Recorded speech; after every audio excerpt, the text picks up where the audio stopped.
ఆలకించండి. తీర్థయాత్ర తీర్థయాత్ర తీర్థయాత్ర తీర్థయాత్ర. నమస్కారం. ఈటీవీ 2 తీర్థయాత్ర కార్యక్రమానికి స్వాగతం. ఈ సృష్టిలో ప్రప్రథమంగా పూజలందుకునే దేవుడు విఘ్నేశ్వరుడు. సర్వకాల సర్వావస్థలలోనూ విఘ్నేశ్వరుడు మనకి తోడుగా ఉన్నప్పుడే మన కార్యాలు సఫలీకృతమవుతాయని భక్తుల విశ్వాసం. ఈ నేపథ్యంలో వినాయక చవితిని పురస్కరించుకుని ఈటీవీ 2 కాణిపాకం శ్రీ వరసిద్ధి వినాయక స్వామి ఆలయ వైభవాన్ని మీ ముందుకు తెచ్చే ప్రయత్నం చేసింది. ఆ విశేషాలేంటో చూడండి మరి.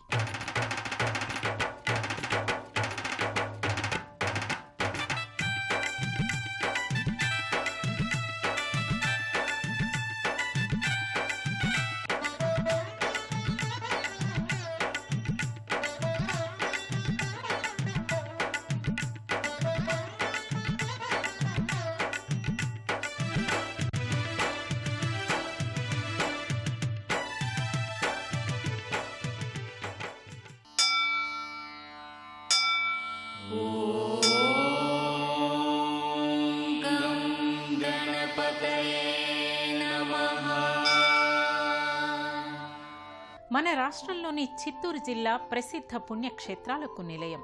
సుందర ప్రకృతితో శోభిల్లే ఈ క్షేత్రంలో కొలువయ్యాడు విఘ్నాధిపతి వినాయకుడు. సాక్షాత్తు వరసిద్ధి వినాయకుడు స్వయంభూగా అవతరించిన కాణిపాకం క్షేత్ర ప్రాశస్త్యమేమిటో మనం ఇప్పుడు వీక్షిద్దాం.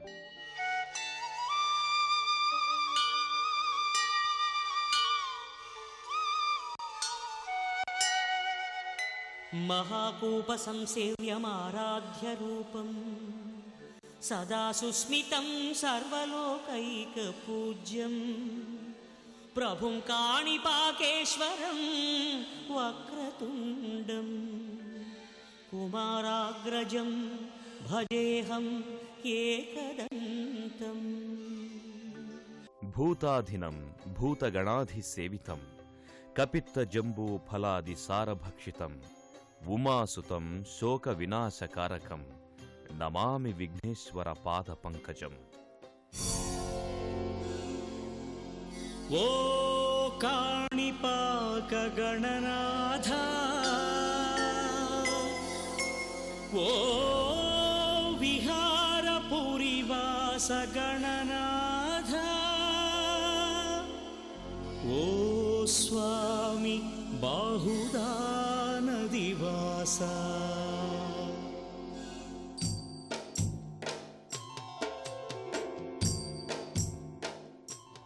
శ్రీ వరసిద్ధి వినాయక స్వామి క్షేత్రానికి 1000 ఏళ్ల చరిత్ర ఉంది. స్వామి ఇక్కడ స్వయంభూగా అవతరించారని భక్తులు చెబుతారు. ఈ ఆలయానికి సంబంధించి ఓ పురాణ గాథ ఒకటి ప్రచారంలో ఉంది.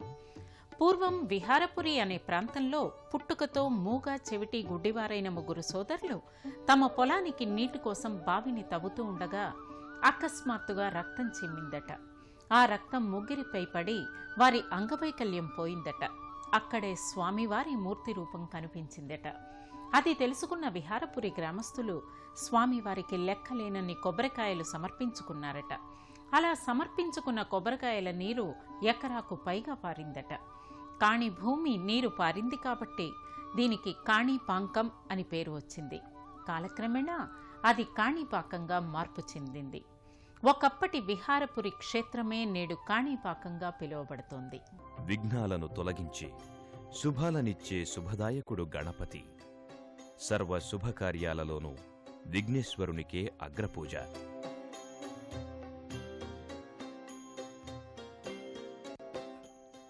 దేవతా సమూహంలో గణపతికి విశిష్ట స్థానం ఉంది. విష్ణువు ఆయనే, ఓంకారం ఆయనే, సిద్ధిని బుద్ధిని ఇచ్చేది ఆయనే, ఆహ్లాదాన్ని ఆరోగ్య సూత్రాలను బోధించేది ఆయనే. ఈ సృష్టిలో వినాయకుని తత్వం నిండి ఉండనిదంటూ ఏదీ లేదు. కరుణ రసామయుడైన వినాయకుడు స్వయంభువుగా అవతరించిన క్షేత్రం కాణిపాకం. మన రాష్ట్రంలోని చిత్తూరు జిల్లా పవిత్రమైన పుణ్యక్షేత్రాలతో ప్రసిద్ధి చెందింది.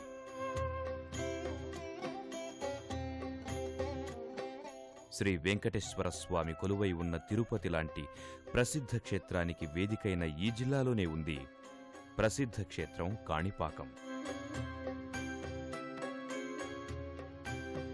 సాక్షాత్తు విఘ్నేశ్వరుడు స్వయంభువుగా వెలసిన ఈ క్షేత్రం తిరుపతి నుంచి 70 కిలోమీటర్ల దూరంలో ఉంది. కాణిపాకం క్షేత్రంలో సిద్ధిబుద్ధి సమేతుడైన స్వామివారి ఎదుట చేసే ప్రమాణాలు ఎంతో ప్రామాణికంగా ప్రసిద్ధి చెందాయి. కేతుగ్రహ దోషమున్నవారు ఇక్కడ స్వామివారిని భక్తితో ధ్యానిస్తే కేతుగ్రహ దోషం నివృత్తి జరుగుతుంది, శుభం జరుగుతుంది అని భక్తులు చెబుతారు. కాణిపాకంలో స్వయంభువుగా వెలసిన శ్రీ వరసిద్ధి వినాయక స్వామి క్షేత్రానికి సుమారు 1000 ఏళ్ల చరిత్ర ఉంది. కాణిపాకం క్షేత్రాన్ని పూర్వం విహారపురి అని పిలిచేవారు. ఈ క్షేత్రంలోకి ప్రవేశించే భక్తులకు మొదటగా దర్శనమిచ్చేది పవిత్రమైన పుష్కరిణి. పుష్కరిణిలో స్నానమాచరించి ప్రమాణాలు చేసే భక్తులను స్వామి స్వయంగా పరిశీలిస్తాడని భక్తుల విశ్వాసం. ఆలయ ప్రాంగణంలో స్వామి ఆలయానికి ఎడమ పక్కన వరసిద్ధి వినాయక స్వామి ఉత్సవమూర్తుల ఆలయం మనకు దర్శనమిస్తుంది. సిద్ధి బుద్ధి సమేతుడైన వరసిద్ధి వినాయక స్వామి దివ్యమంగళ రూపం భక్తులలో భక్తిభావాన్ని పెంచుతుంది.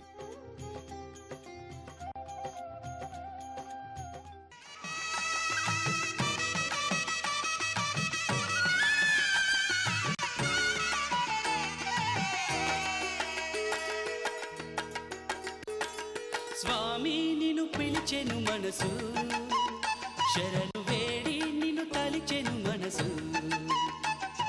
స్వామి నిన్ను పిలిచెను మనసు, శరణు వేడి నిన్ను తలిచెను మనసు. శ్రీకాణిపాకాన కొలువున్న స్వామి వరసిద్ధి గణనాథ శరణి స్వామి. శ్రీకాణిపాకేశుని పిలిచెను మనసు, ఓ స్వామి పాగి అని తలచెను మనసు. పవిత్ర బహుదా నది ఒడ్డున కాణిపాకం క్షేత్రం ఉంది. ఈ నదికి ఆ పేరు రావడంపై ఓ కథ ప్రచారంలో ఉంది. పూర్వం శంఖుడు, లిఖితుడు అనే 2 సోదరులు శ్రీ వరసిద్ధి వినాయకుని దర్శనార్థం పయనమయ్యారట. మార్గ మధ్యలో తమ్ముడు లిఖితునికి ఆకలివేసి ఎదురుగా కనిపించే మామిడి పండును కోసుకుని తింటానని అడిగాడట. దానికి శంఖుడు తమ్ముణ్ణి వద్దని వారించాడట. అయినప్పటికీ అన్న శంఖుడి మాటను పెడచెవిని పెట్టిన లిఖితుడు మామిడి పండు కోసుకుని తిన్నాడట. అంతటా శంఖుడు రాజు దగ్గరకు వెళ్లి తమ్మునిపై ఫిర్యాదు చేశాడట. రాజు లిఖితుని బాహువులు నరికించి వేశాడట. రాజు తమ్మునికి ఇంత పెద్ద శిక్ష వేస్తాడని ఊహించని శంఖుడు చేసిన తప్పిదానికి చింతిస్తూ తమ్ముణ్ణి తీసుకుని స్వామి దర్శనానికి వచ్చి నదిలో మునిగారట. దాంతో వెంటనే లిఖితునికి చేతులు రావడం జరిగిందట. బాహువులు ఇచ్చింది కాబట్టి ఇక్కడ ఈ నదికి బహుదా నది అని పేరు వచ్చిందని చెప్తారు. వరసిద్ధి వినాయక స్వామి ఆలయం అంతరాలయం, ముఖమండపాలుగా భక్తులకు దర్శనమిస్తుంది.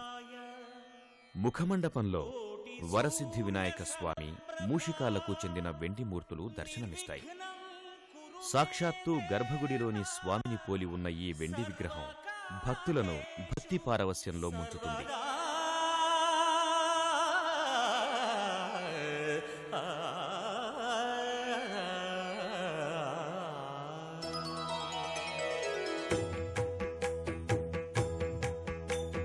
జయ జయ శుభకర వినాయక, శ్రీకాణిపాక వరసిద్ధి వినాయక.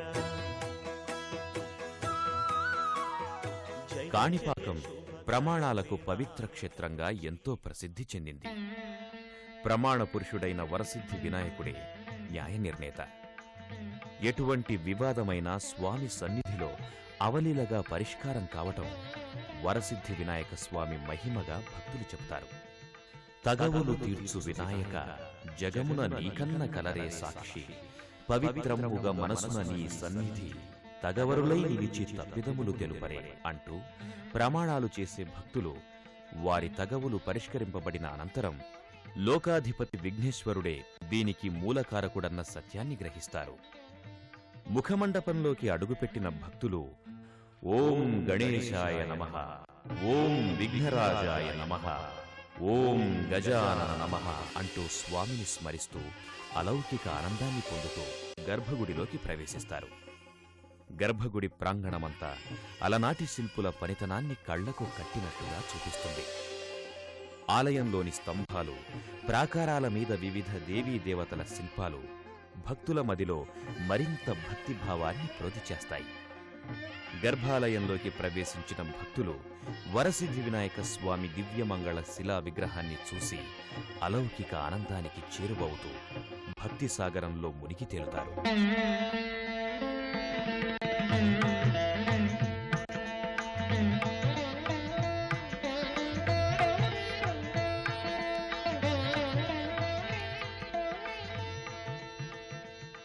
గుంపులు గుంపులుగా వచ్చే భక్తులు స్వామి మూర్తి రూపాన్ని దర్శించి, వినాయక నిలువిన బ్రోచుటకు వేరెవ్వరున్నారు విఘ్నరాజ, అనాథ రక్షక, ఆదరించి మమ్ము బ్రోవరాదా అంటూ పాడుకుంటూ అవ్యాజ్యమైన భక్తిని, అనంతమైన విశ్వాసాలను ప్రదర్శించి పునీతులవుతారు.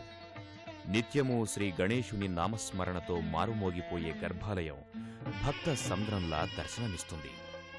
స్వామిని భక్తి శ్రద్ధలతో ధ్యానించుకున్న భక్తులు వరుస క్రమంలో ఆలయం వెలుపలి భాగానికి వచ్చి అక్కడ ఆలయ అర్చకులు ఇచ్చే స్వామి చుట్టూ ఉన్న బావిలోని పవిత్ర జలాన్ని తీర్థంగా స్వీకరిస్తారు.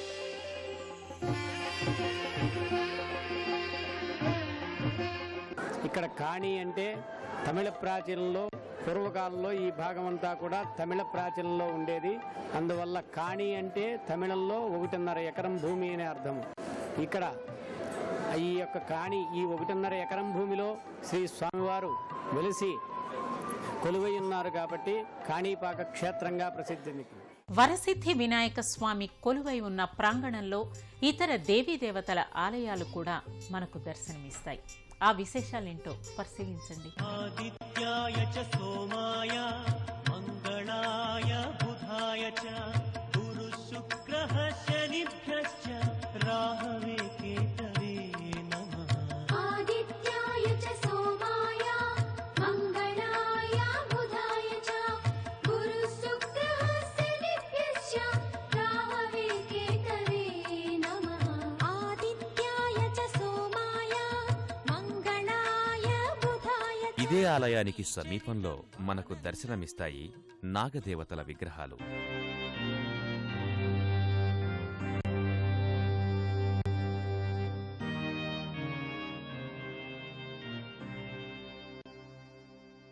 స్వామి ఆలయానికి వచ్చే మహిళా భక్తులు నాగదేవతలను భక్తి శ్రద్ధలతో పూజిస్తారు.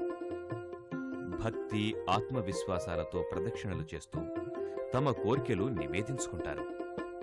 పిల్లలు లేని మహిళలు ఇక్కడున్న నాగప్రతిమలకు ముడుపులు కడితే పిల్లలు కలుగుతారని చెప్తారు. ఆ కారణంగానే ఈ ప్రదేశమంతా మహిళా భక్తుల ముడుపులతో నిండిపోయి ఉంటుంది. అలాగే ఇక్కడున్న వృక్షం సర్వ పాపాలను హరిస్తుందని, సమస్త సమస్యలను తొలగిస్తుందని మహిళా భక్తులు భక్తి శ్రద్ధలతో ముడుపులు కడతారు. వినాయకుడున్న ప్రతి చోట శివుడుండును అన్నట్లుగా ఇక్కడ వరసిద్ధి వినాయక స్వామి ఆలయానికి సమీపంలో ఉన్న మరో దేవుడు మణికంఠేశ్వర మహాదేవుడు. బ్రహ్మహత్యా దోషాన్ని నివృత్తి చేసుకోవడానికి రాజరాజ నరేంద్రుడు ఈ ఆలయాన్ని కట్టించాడని చెబుతారు.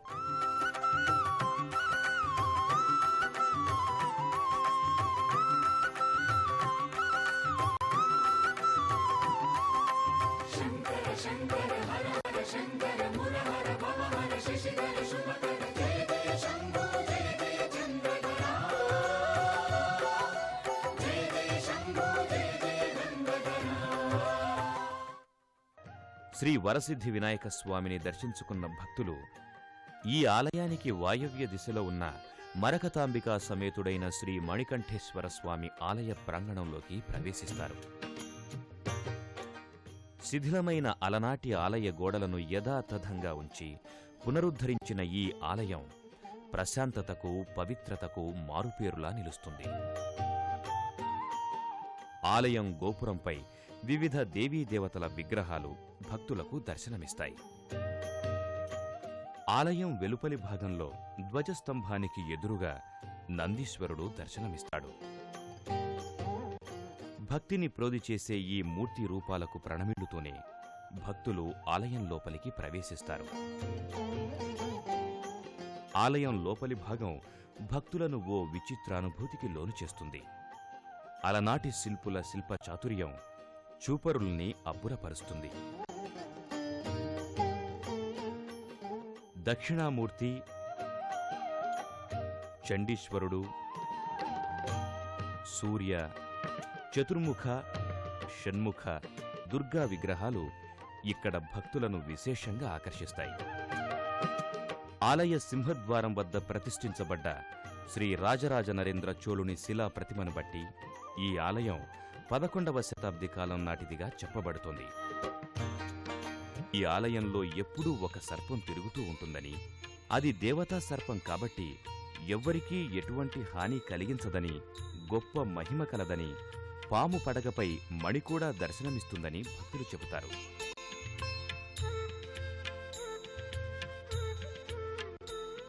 మణికంఠేశ్వర స్వామి ఆలయంలోకి ప్రవేశించి స్వామిని భక్తి శ్రద్ధలతో పూజిస్తారు.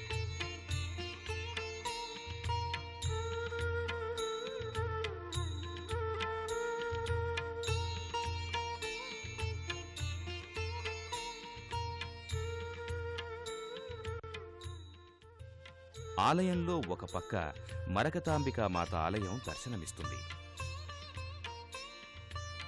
ఈ ఆలయ సందర్శనం భక్తులకు ఓ విచిత్రానుభూతిని కలుగచేస్తుంది. కాణిపాకాన్ని శివవైష్ణవ క్షేత్రంగా పిలుస్తారు.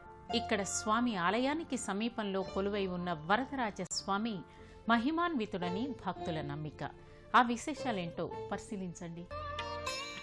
కాణిపాకం నడిబొడ్డున శ్రీ వరసిద్ధి వినాయక స్వామి వారి ఆలయానికి తూర్పుగా ఈశాన్య దిశలో శ్రీ వరదరాజస్వామి దేవాలయం ఉంది. ఇది మహాభారత కాలం నాడు జనమేజయ రాజుకు సర్పయాగానంతరం శ్రీ మహావిష్ణువు స్వప్నంలో కనిపించి శ్రీ వరదరాజస్వామి ఆలయాన్ని కట్టించమని ఆదేశించినట్లు ఇక్కడి భక్తులు చెబుతారు.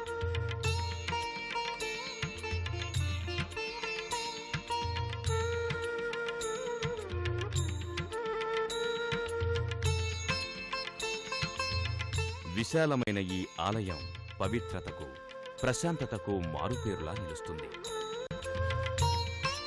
ఈ ఆలయ ప్రాకారాలు అలనాటి సంస్కృతి వైభవాలను ప్రతిబింబింపచేస్తాయి.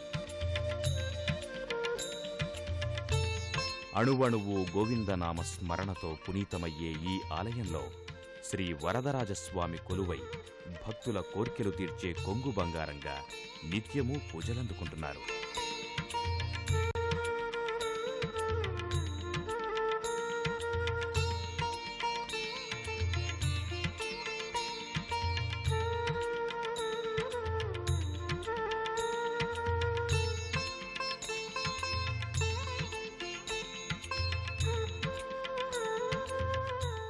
ఓం గణేశాయ నమః అంటేనే సకల కోర్కెలు తీర్చే కరుణామయుడు విఘ్నేశ్వరుడు.